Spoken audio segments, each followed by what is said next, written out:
Bonjour et bienvenue dans la chaîne de Mathématiques Sciences. Aujourd'hui, je vais présenter et expliquer une nouvelle vidéo, qui est une vidéo tout simplement en mathématiques pour les secondes. Et dans cette vidéo de mathématiques pour les secondes, nous allons voir tout simplement comment on peut étudier la position relative de deux droites à l'aide d'équations réduites. Alors donc, pour le faire, on va tout de suite commencer et rentrer dans le vif du sujet. Et déjà pour le faire, je vous propose qu'on voit quelques propriétés de base qui vont nous aider. Alors donc, voilà quelques propriétés de base. Alors donc, on nous dit la chose suivante. En fait, quand vous avez des droites qui sont représentées par une équation cartésienne, par une équation réduite, ok, voilà, voilà. Donc quand vous avez des droites comme ça représentées par une équation réduite de la forme y égale mx plus p, voilà, à chaque fois. Et dans ce cas-là, ces deux droites-là, elles seront tout simplement séquentes, en fait, à partir du moment où m va différer, ok, voilà. C'est-à-dire que si on a une droite D qui est représentée par l'équation y égale mx plus p, et donc d' qui est représentée par y' qui est égal à m' fois x plus p', et en fait si m et m' sont différents, dans ce cas là il n'y a pas de problème, les deux droites en fait elles seront séquentes, ok, voilà, ça c'est la première des choses.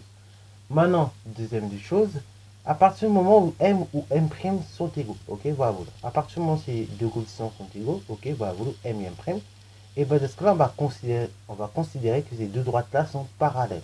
Et si de plus p et p' sont égaux, et on va considérer qu'en plus que ces deux droites soient parallèles, et en fait elles vont être même plus fort que ça, elles vont être tout simplement confondues, ok, bravo.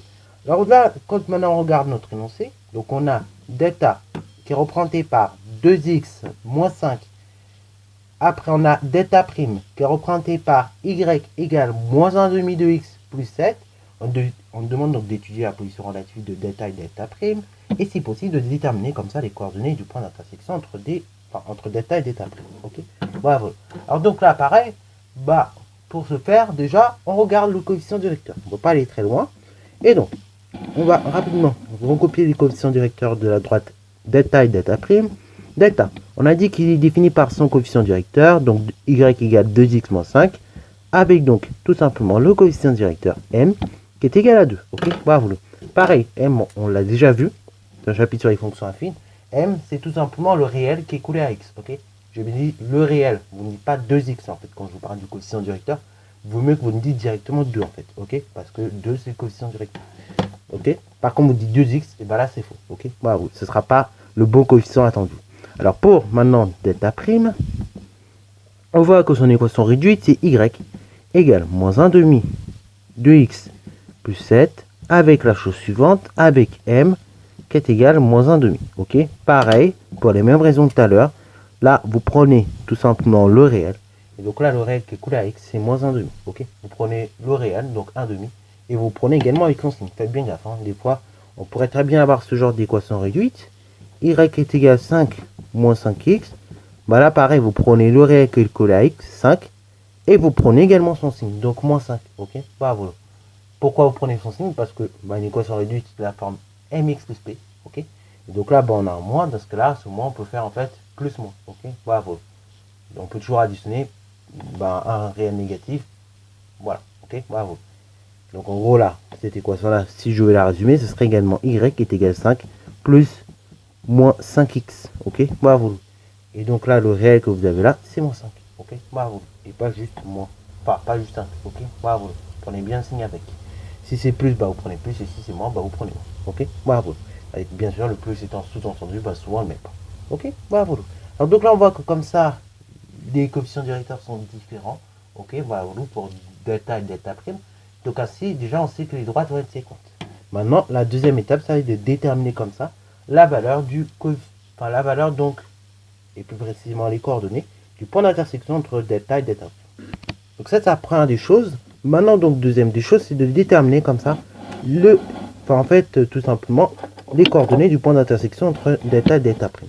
Pour ce faire, on va résoudre en fait en quelque sorte delta égale delta prime. Autrement dit, donc on va résoudre les deux équations réduites réunies ensemble. Donc je vais l'écrire directement. On va résoudre l'équation suivante. En fait, on va résoudre d'une part.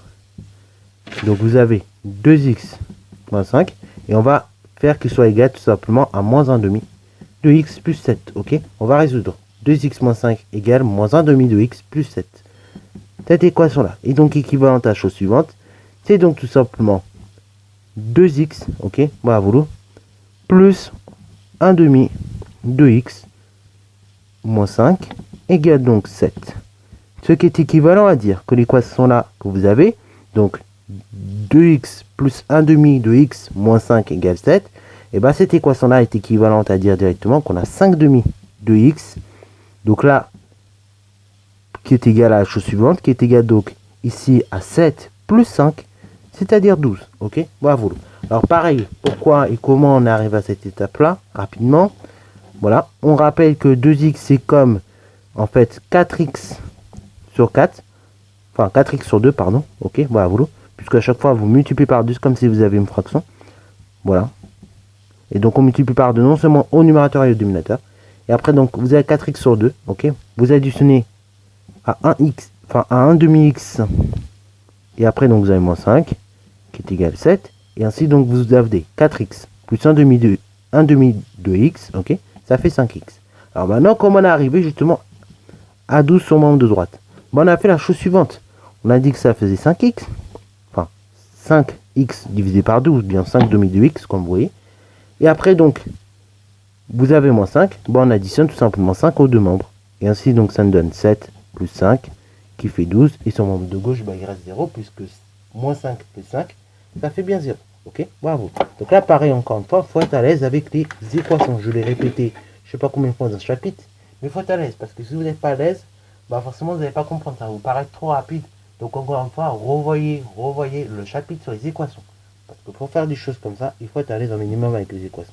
Là, on ne peut pas toujours expliquer. Bon, là, je prends le temps en vidéo, mais vous, en contrôle, normalement, voilà, passez cette étape à cette étape-là, vous pouvez très bien le faire maintenant. Ok. On a donc 5 demi de x égale 12, ce qui veut dire que x, c'est tout simplement égal à la chose suivante, c'est 12 multiplié par l'inverse de 5 demi, 2 cinquièmes. Ok.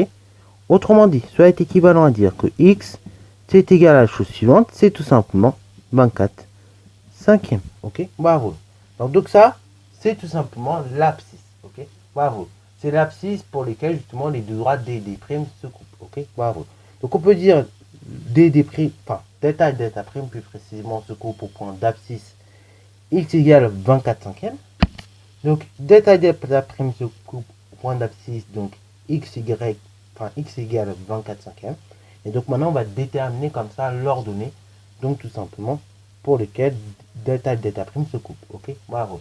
Alors donc on détermine l'ordonnée. Alors soit on prend l'équation réduite de delta, ou soit on prend l'équation réduite de delta prime. Bon là, pour se faciliter à vue, on va prendre celle de delta, comme il n'y a pas de fraction, enfin comme on n'a pas de fraction, comme ça on se retrouvera qu'avec une seule fraction, et non pas deux.